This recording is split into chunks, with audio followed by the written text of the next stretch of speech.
G'day guys, my name's REA Taz, and today something completely different because it's cold, wet, windy, a very autumnal day here in Tasmania. So I've come inside to put together something I've been thinking about for a long time, and that's a toolkit for Doug.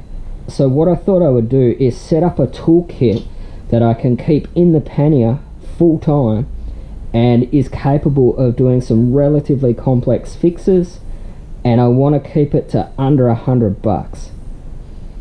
To start with, I've picked up this leather tool roll. It's great. I've cleaned it up a bit, and I didn't film that because it's pretty boring. The corners were ragged, so I cut them off, rounded them off. I put some clear nail polish on the hole there just to seal that and make sure it doesn't spread. I put some beeswax on the leather to rejuvenate it, where this is era specific, and I think it would look awesome. I've been to Supercheap. To start with, I've bought some metric double open-end spanners. Got 19, 17, 15, 13, 14, 12, 10, 11, 9, 7, 6 and 8 millimeters. That was $10. I decided to get open-ended spanners because ultimately save space and weight by having two. I might be able to get these all in one slot, which should be handy. Cool. So there are all the spanners I would need, bar to take the wheels off. This is pretty cool. You can fix almost anything with some locking pliers. Don't need a big set, so I pick these up.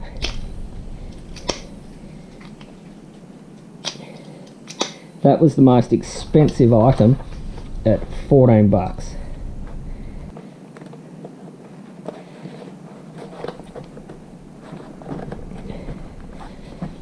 Cool. Locking pliers. Cable ties. These were free. I had them kicking around the shed.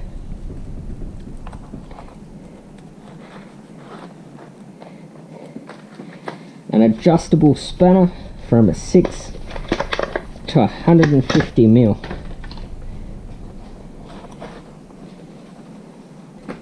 Pliers, needle nose,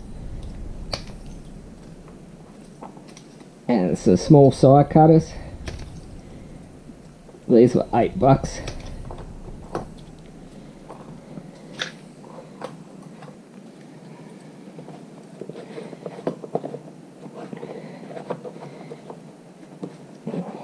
In there. Right. A set of blade and Phillips head screwdrivers. Another $5.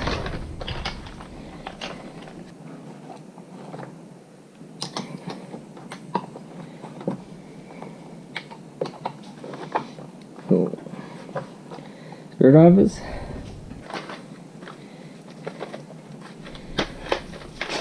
Allen keys or hex wrench, metric,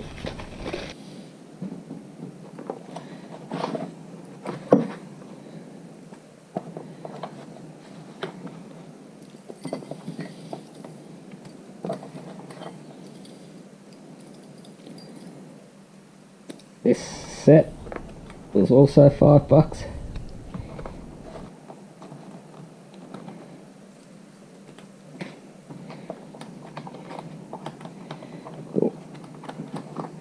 They're all in one slot. And this thing here is pretty cool. It's a combination T-bar screwdriver and socket set.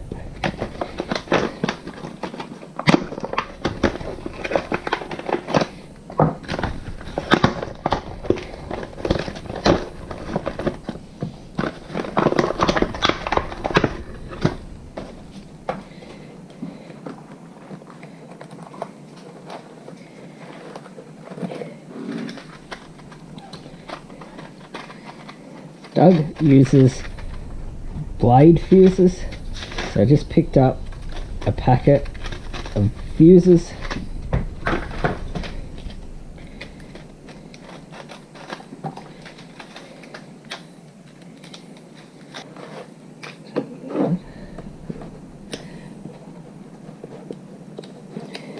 That in there.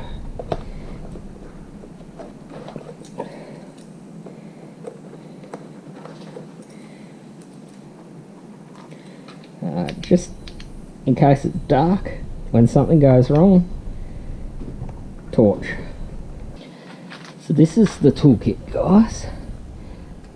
What we're set up inside, and this is the stock one. Got 2224, which gets the wheels off.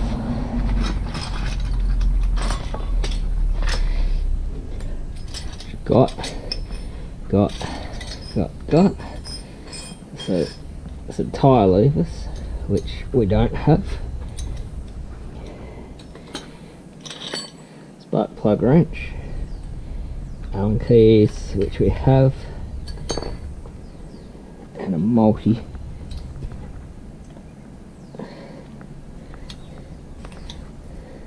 Oh, and we've also got a spare BP6ES spark plug, which will keep Doug running if the current one gets fouled. So I think realistically, between two full sets of open-ended spanners, including enough to get the wheels off, tyre levers, and the kit that I've set up. Oh, almost forgot, I added a couple of split pins and some random electrical connectors. Tuck in there. Yeah, between what they've supplied and what I've built here, I'm pretty sure that would be able to fix most side of the road issues. I mean, you're ultimately not going to be able to rebuild the engine, but it'd go a long way to getting me home if something does go wrong. We'll fold this up and stow it away.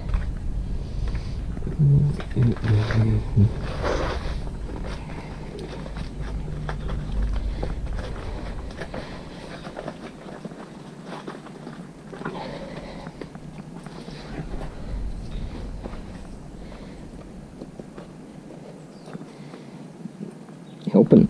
What are you going to run off with? Come around to the side here, and just because the stock toolkit goes in there, we'll put Doug's extended toolkit in the left side pannier. Not helping.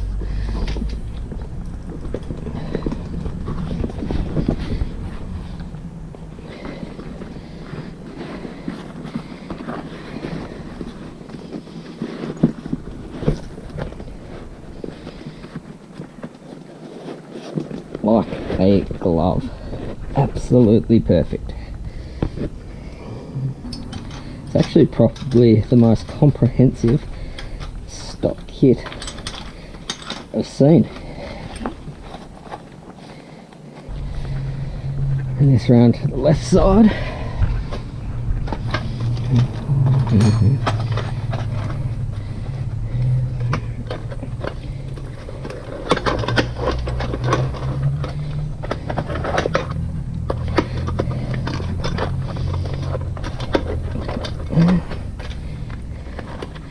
Spark plug fits there.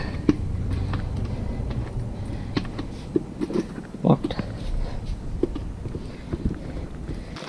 So guys, that's part one of setting up the toolkit, and leave some comments below if you think I've forgotten anything drastic, and I'll include it in the kit for part two. And in part two, down the track, we'll review what we've used, what I've added, what I've subtracted from Doug's toolkit. But till then guys, my name's REA. See you next time. I'm out.